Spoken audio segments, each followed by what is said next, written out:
കെ.വി. ബൈജുവിലേക്ക് ഒന്ന് പോകണം. അവിടെ കണ്ണൂർ, കാസർഗോഡ് അടക്കമുള്ള ജില്ലകളിൽ വലിയ പ്രചരണ കോലാഹലങ്ങൾ നടന്ന ഒരു തെരഞ്ഞെടുപ്പ് കാലം കൂടിയാണ് ഇത്. കണ്ണൂർ കോർപ്പറേഷൻ നമുക്കറിയാം വളരെ പ്രധാനപ്പെട്ട ഒരു മത്സരം നടക്കുന്ന ഒരു സ്ഥലമാണ്. UDF സ്വാധീനമുള്ള UDF ഭരണത്തിലുള്ള ഒരു കോർപ്പറേഷനാണ്. കാസർഗോഡായാലും ലീഗും അടക്കം വലിയ പ്രതീക്ഷ അർപ്പിക്കുന്ന, ഈ മൂന്ന് മുന്നണികളും വലിയ പ്രതീക്ഷ അർപ്പിക്കുന്ന രണ്ട് ജില്ലകൾ കൂടിയാണ്. എന്താണ് സാഹചര്യം? രാവിലെ ബൈജുവിന് തൊട്ടുപുറകിൽ ഒരുപാട് വോട്ടർമാരെ കാണാം, സ്ത്രീകളടക്കമുള്ള വോട്ടർമാരെ കാണാം. വലിയ ക്യൂ രൂപപ്പെട്ടിട്ടുണ്ട് എന്നാണ് മനസ്സിലാക്കേണ്ടത്.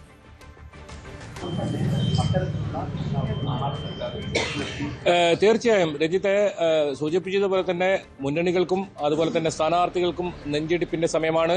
വോട്ടെടുപ്പ് സുഗമമായി ആരംഭിച്ചിരിക്കുന്ന എല്ലാ കേന്ദ്രങ്ങളിലും വലിയ തിരക്കാണ് രാവിലെ മുതൽ അനുഭവപ്പെടുന്നത്. ഏതായാലും ഇന്ന് ഒരുപാട് രാഷ്ട്രീയ പ്രതികരണം കൂടി എത്തുന്ന ഒരു ദിവസമാണ്. പ്രത്യേകിച്ച് മുഖ്യമന്ത്രി പിണറായി വിജയൻ, അതുപോലെ തന്നെ KPCC പ്രസിഡന്റ്, ഒപ്പം നിരവധി നേതാക്കൾ ഇന്ന് വോട്ട് ചെയ്യുന്നു എന്നതാണ് ഏറ്റവും പ്രത്യേകത. അത് തന്നെയാണ് കണ്ണൂരിന് ഏറ്റവും പ്രധാനപ്പെട്ടത്. നമുക്ക് ദൃശ്യങ്ങളിലേക്ക് പോയാൽ കാണാം, സ്ത്രീകളുടെ നീണ്ട നിരയാണ് രാവിലെ മുതൽ തന്നെ കാണാൻ സാധിക്കുന്നത്. ഒരു പക്ഷേ നിയമസഭാ തെരഞ്ഞെടുപ്പിന് തുല്യമായ അത്രത്തോളം വാശിയേറിയ ഒരു മത്സരം എന്നൊക്കെ നമുക്ക് പറയാം. അത്രത്തോളം രാവിലെ സാധാരണഗതിയിൽ ഇത്രത്തോളം തിരക്കുകളൊന്നും നമുക്ക് ബൂത്തുകളിൽ കാണാൻ സാധിക്കാറില്ല. പക്ഷേ പതിവിന് വിപരീതമായി വലിയ തോതിൽ സ്ത്രീകൾ വോട്ട് ചെയ്യുന്നു. ഒരു പക്ഷേ ഇത് പോളിംഗ് ശതമാനത്തിലൊക്കെ വലിയ വർധനവുണ്ടായേക്കാം. അത്തരം സൂചനകളിലേക്കാണ് നമുക്ക് ഈ ദൃശ്യങ്ങളിൽ നിന്ന് തന്നെ പോകുന്നത്. അത്രത്തോളം ആളുകൾ, അത് പുതുതലമുറയിൽപ്പെട്ട ആളുകളുണ്ട്, ഒരുപാട് പ്രായമായവരുണ്ട്, അങ്ങനെ എല്ലാവരും രാവിലെ തന്നെ വോട്ട് ചെയ്യുന്ന ഒരു സാഹചര്യമാണ് ഉള്ളത്. എന്തായാലും മുഖ്യമന്ത്രി പിണറായി വിജയൻ അല്പസമയത്തിന് 8:30 പിണറായിയിലെ ചേരിക്കൽ ജൂനിയർ ബേസിക് സ്കൂളിലെ 1-ാം ബൂത്തിലായിരിക്കും വോട്ട് രേഖപ്പെടുത്തുക. അതുപോലെ തന്നെ സ്പീക്കർ AN ഷംസീർ തലശ്ശേരി നഗരസഭയിലെ പുന്നോൽ LP സ്കൂളിലും വോട്ട് രേഖപ്പെടുത്തും. മന്ത്രിമാരായ രാമചന്ദ്രൻ കടന്നപ്പള്ളി, അതുപോലെ തന്നെ AK ശശീന്ദ്രൻ എന്നിവർക്കും കണ്ണൂർ ജില്ലയിലാണ് വോട്ട്. CPM കേന്ദ്ര കമ്മിറ്റി അംഗം EP ജയരാജൻ കണ്ണൂരിൽ വോട്ട് ചെയ്യുന്നുണ്ട്. സംസ്ഥാന സെക്രട്ടറി MB ഗോവിന്ദൻ മാസ്റ്റർക്ക് ഇത്തവണ വോട്ടില്ല. പ്രധാനപ്പെട്ട ആന്തൂർ നഗരസഭയിലെ 2-ാം വാർഡിലാണ് അദ്ദേഹത്തിന്റെ വോട്ട് രേഖപ്പെടുത്തുന്നത്. അവിടെ സ്ഥാനാർത്ഥി രജിത എതിരില്ലാതെ തെരഞ്ഞെടുത്തതോടുകൂടി അവിടെ വോട്ടില്ലാത്തൊരു സാഹചര്യമുണ്ട്. അതുപോലെ തന്നെ മട്ടന്നൂർ നഗരസഭയിൽ ഇത്തവണ വോട്ടിൽ 2 വർഷം കഴിഞ്ഞതിന് ശേഷമാണ് ഇനി അവിടെ തെരഞ്ഞെടുപ്പ് നടക്കുന്നത്. അതുകൊണ്ട് തന്നെ KK ശൈലജയ്ക്കും ഇന്ന് വോട്ടില്ല എന്നൊരു പ്രത്യേകതയുണ്ട്. ഏതായാലും ഗോവിന്ദൻ മാഷ് 10 മണിക്ക് മാധ്യമങ്ങളെ കാണുന്നുണ്ട്. പിണറായി വിജയൻ 8:30 വോട്ട് രേഖപ്പെടുത്തിയതിനു ശേഷം മാധ്യമങ്ങളെ കാണും എന്നാണ് അറിയിച്ചിട്ടുള്ളത്. അത്തരത്തിൽ ഒരുപാട് രാഷ്ട്രീയ പ്രതികരണങ്ങൾ ഇന്ന് വരാനുണ്ട്, കണ്ണൂരിൽ നിന്ന് വരാനുണ്ട്. അത് തന്നെയാണ് കണ്ണൂരിൽ ഏറ്റവും പ്രധാനമാക്കുന്നത്. മറ്റൊന്ന്, കണ്ണൂർ കോർപ്പറേഷനാണ് അഭിമാന പോരാട്ടം നടക്കുന്നതെന്ന് പറയേണ്ടി വരും. കാരണം UDF സംബന്ധിച്ചിടത്തോളം കേരളത്തിൽ ആകെയുള്ള ഒരു കോർപ്പറേഷനാണ്. 6 കോർപ്പറേഷനുകളിൽ UDF ഭരിക്കുന്നത് ഏക കോർപ്പറേഷനാണ്. അതുകൊണ്ട് തന്നെ അത് നിലനിർത്തുക എന്നത് UDF സംബന്ധിച്ചിടത്തോളം അഭിമാന പോരാട്ടമാണ്. ഗ്രാമപ്രദേശങ്ങളിലെല്ലാം ഇടതുമുന്നണിക്കാണ് മുൻതൂക്കമെങ്കിലും ഇത്തവണ കൂടുതൽ ഇടങ്ങളിലേക്ക് UDF കടന്നു കയറും എന്ന തരത്തിലാണ് അവരുടെ പ്രചരണവും. അത്തരത്തിലുള്ള അവകാശവാദങ്ങളൊക്കെയാണ് നമ്മൾ കഴിഞ്ഞ സമയങ്ങളിൽ ഒക്കെ കണ്ടിരുന്നത്. എന്തായാലും അങ്ങനെ വാശിയേറിയ മത്സരം, നേർക്കുനേർ UDF-ഉം LDF-ഉം നേർക്കുനേർ മത്സരം നടക്കുന്നു എന്നതാണ് കണ്ണൂർ ജില്ലയെ പ്രത്യേകത. പക്ഷേ കാസർഗോട്ടേക്ക് വരുമ്പോൾ സ്ഥിതി അങ്ങനെയല്ല. പലയിടങ്ങളിലും ശക്തമായ ത്രികോണ മത്സരമുണ്ട്. BJP-യുടെ സാന്നിധ്യം വലിയ തോതിലുള്ള ഒരു ജില്ലയാണ് കാസർഗോഡ് ജില്ല. പ്രത്യേകിച്ച് കാസർഗോഡും അതുപോലെ തന്നെ മഞ്ചേശ്വരവും 2 മണ്ഡലങ്ങളിലും BJP-ക്ക് ഏറെ സ്വാധീനമുണ്ട്. ഒരു പക്ഷേ നിയമസഭാ തെരഞ്ഞെടുപ്പിന് മുന്നോടിയായുള്ള ഒരു പ്രവർത്തനം അത് അങ്ങനെയാണ് അവർ തദ്ദേശ തെരഞ്ഞെടുപ്പിനെ കാണുന്നത്. ജില്ലാ പ്രസിഡന്റ് അശ്വിനി ആയാലും അവരോട് സംസാരിക്കുമ്പോഴൊക്കെ അവരുടെ ആ രീതി അങ്ങനെയായിരുന്നു. എന്തായാലും കാസർഗോഡ് നഗരസഭയിലാണ് വളരെ പ്രധാനപ്പെട്ട മത്സരം നടക്കുന്നത്. അവിടെ BJP കാലങ്ങളായി 2-ാം സ്ഥാനത്താണ്. BJP കാസർഗോഡ് നഗരസഭ പിടിക്കുമോ, അത് ഏറ്റവും പ്രധാനമാണ്. അതോടൊപ്പം ജില്ലാ പഞ്ചായത്ത് എടുത്തു പറയേണ്ടതാണ്. ഒരു അംഗത്തിന്റെ, അതായത് ഒരു സ്വതന്ത്രന്റെ പിന്തുണയോടുകൂടി LDF ഭരിക്കുന്ന ജില്ലാ പഞ്ചായത്ത് ഭരണം ഇത്തവണ UDF പിടിച്ചെടുക്കുമോ, അത് വളരെ പ്രധാനമാണ്. അത്തരത്തിൽ രാഷ്ട്രീയ കൗതുകങ്ങളും ഒരുപാട് പ്രത്യേകതയും ഒക്കെയുള്ള ഒരു തെരഞ്ഞെടുപ്പ് തന്നെയാണ്. 2 ജില്ലകളാണ് കണ്ണൂരും കാസർഗോഡും എന്ന് പറയുന്ന സംശയമില്ല. 3 മുന്നണികളും ഒരേപോലെ പ്രതീക്ഷ അർപ്പിക്കുന്ന ജില്ലകൾ തന്നെയാണ്. ഇന്നത്തെ പ്രധാനപ്പെട്ട കാര്യമെന്ന് പറയുന്നത് ഇടതുപക്ഷത്തിൻ്റെ ഏറ്റവും പ്രധാനപ്പെട്ട നേതാക്കൾ വോട്ട് ചെയ്യുന്ന ഒരു ദിവസം കൂടിയാണ്. അതിൽ പിണറായി വിജയൻ ഉൾപ്പെടും. നേരത്തെ ബൈജു പറഞ്ഞതുപോലെ MV ഗോവിന്ദൻ മാസ്റ്ററുടെ വാർഡിൽ എതിരില്ലാതെ സ്ഥാനാർത്ഥി ജയിച്ച പശ്ചാത്തലം കൊണ്ട് അദ്ദേഹത്തിന് വോട്ട് ചെയ്യാൻ സാധിക്കില്ല.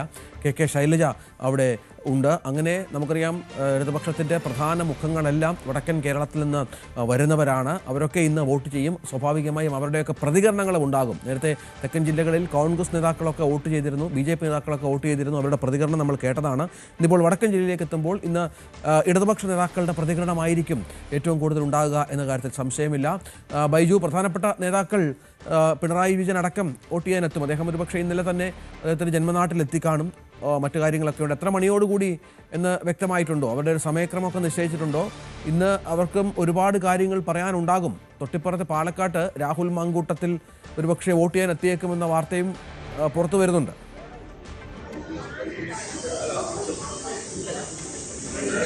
തീർച്ചയായും മുഖ്യമന്ത്രി പിണറായി വിജയൻ 8:30 വോട്ട് രേഖപ്പെടുത്താൻ എത്തുക എന്നാണ് അറിയിച്ചിട്ടുള്ളത്.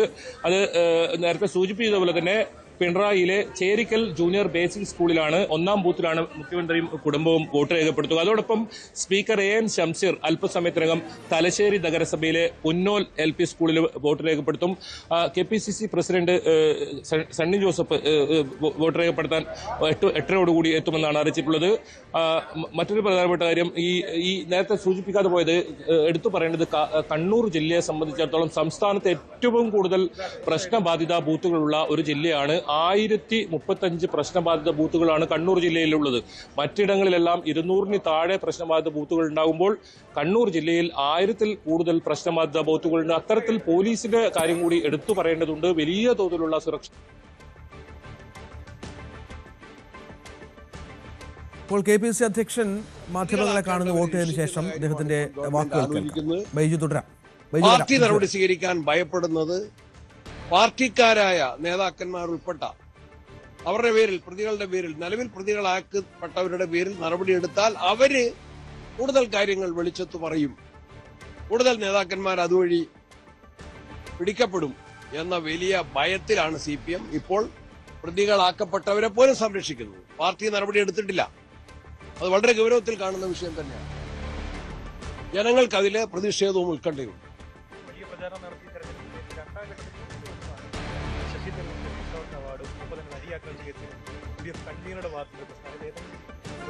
അത് രണ്ടും അവര് തന്നെ ക്ലാരിഫൈ ചെയ്തിട്ടുണ്ട്. പ്രകാശന്റെ ആ ഒരു പരാമർശനം വന്നപ്പോൾ തന്നെ ഞങ്ങൾ അദ്ദേഹവുമായിട്ട് ബന്ധപ്പെട്ടു. ഞാൻ പാർട്ടിയുടെ നിലപാട് വ്യക്തമാക്കി പറഞ്ഞു. മറ്റ് പ്രതിപക്ഷ നേതാവും മറ്റു നേതാക്കന്മാരും പറഞ്ഞു. അടൂർ പ്രകാശ് തന്നെ അതിൽ അദ്ദേഹത്തിന്റെ നിലപാടല്ല പാർട്ടി നിലപാട് എന്ന് പറഞ്ഞു. അദ്ദേഹത്തിന്റെ സ്റ്റേറ്റ്മെന്റിൽ തന്നെ അദ്ദേഹം കറക്ഷൻ വരുത്തി.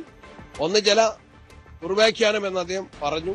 ഇനി അങ്ങനെ ആണെങ്കിൽ പോലും അതിൽ അദ്ദേഹം വളരെ കൃത്യമായി പാർട്ടി ലൈനിലേക്ക് അദ്ദേഹം നിലപാട് ഉറപ്പിച്ച് വ്യക്തമാക്കി.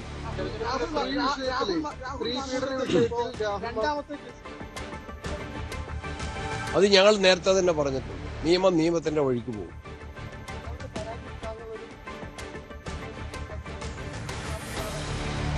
ഞാൻ ഇന്നലെ മാധ്യമങ്ങളോട് തന്നെയാണ് പറഞ്ഞത്. ആ പരാതി എന്റെ മുമ്പിലുണ്ട്, മാധ്യമങ്ങൾ കിട്ടിയിട്ടുണ്ട്. അതൊരു ലീഗൽ ബ്രെയിൻ അതിന്റെ അകത്തുണ്ടെന്ന് ഞാൻ പറഞ്ഞു. അത് ജനങ്ങൾ വിലയിരുത്തട്ടെ. ഇന്നലെ കോടതി പറഞ്ഞിട്ടുണ്ട്. അങ്ങനെയും വിലയിരുത്താം. അതിനെ ഞാനത് പറയുന്നില്ല. അത് ആളുകൾക്ക് നന്നായിട്ട് അറിയും. ആ പരാതി എന്തിനാണ് എനിക്ക് കിട്ടുന്ന സമയത്ത് തന്നെ മാധ്യമങ്ങൾ കിട്ടിയല്ലോ. എന്തായിരുന്നു അതിന്റെ ലക്ഷ്യം? എന്തായിരുന്നു? ആ പരാതിക്ക് നന്നായിട്ട് അറിയാം അതാർക്കാണ് അയക്കേണ്ടതെന്ന്. പക്ഷെ എനിക്ക് അയച്ചു. ഞാൻ ഫയലുകൾ കണ്ടിട്ടില്ല. കോടതി വിധി ഞാൻ കണ്ടിട്ടില്ല. അത് ജനങ്ങൾ വിലയിരുത്തും. കോടതി വിധി അല്ല, ഞാൻ പറഞ്ഞ കാര്യം പറഞ്ഞത് തന്നെ. ആ പരാതി ആസൂത്രിതമായിട്ടുള്ള വെൽ ഡ്രാഫ്റ്റഡ് പെറ്റീഷൻ എന്നാണ് ഞാൻ പറഞ്ഞത്. വെൽ ഡ്രാഫ്റ്റഡ് ആണെങ്കിൽ പോലും അതിലെ ലീഗലായിട്ടുള്ള എതിർവശങ്ങൾ പ്രതിവാദം ചൂണ്ടിക്കാട്ടിയപ്പോൾ അതും കോടതി വിലയിരുത്തിയിട്ട് ഞാൻ ആ ഓർഡറും വായിച്ചു.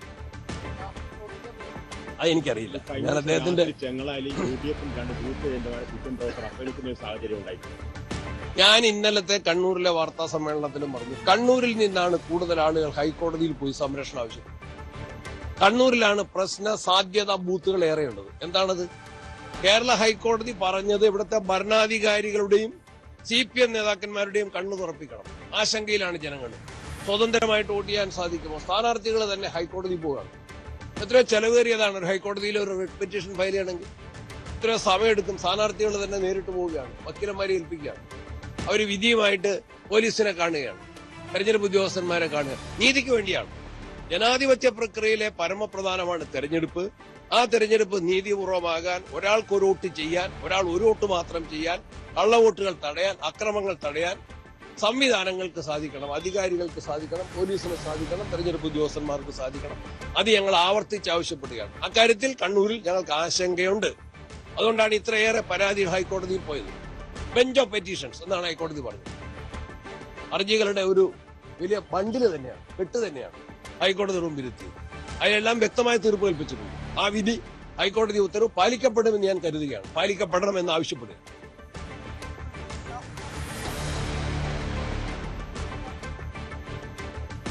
KPCC അധ്യക്ഷനാണ് മാധ്യമങ്ങളെ കണ്ടത്. ചില മേഖലകളിൽ മലപ്പുറത്തും കോഴിക്കോട്ടും കണ്ണൂരുമൊക്കെ വോട്ടിംഗ് മെഷീനുകളുടെ തകരാറുകൾ കൂടി ഇപ്പോൾ പുറത്തു വരുന്നുണ്ട്. മലപ്പുറം വേങ്ങര KR നഗർ പഞ്ചായത്തിലെ 5-ാം വാർഡിലെ 2-ാം നമ്പർ ബൂത്തിൽ വോട്ടിംഗ് യന്ത്രം തകരാറിലായി. ഒപ്പം മലപ്പുറം ചേലമ്പ്ര പഞ്ചായത്തിലെ 21-ാം വാർഡിലെ 2-ാം ബൂത്തിലും വോട്ടിംഗ് യന്ത്രം തകരാറിലായിട്ടുണ്ട്. മലപ്പുറം പെരുവള്ളൂർ പഞ്ചായത്തിൽ വോട്ടിംഗ് മെഷീൻ തകരാറിലായി. 15-ാം വാർഡ് ബൂത്ത് നമ്പർ 2-ലാണ് മെഷീൻ തകരാറിലായത് എന്നാണ് മനസ്സിലാക്കേണ്ടത്. കോഴിക്കോട് കൊടിയത്തൂരിലും 1-ാം വാർഡിൽ ബൂത്ത് 2-ൽ വോട്ടിംഗ് മെഷീൻ തകരാറിലായി.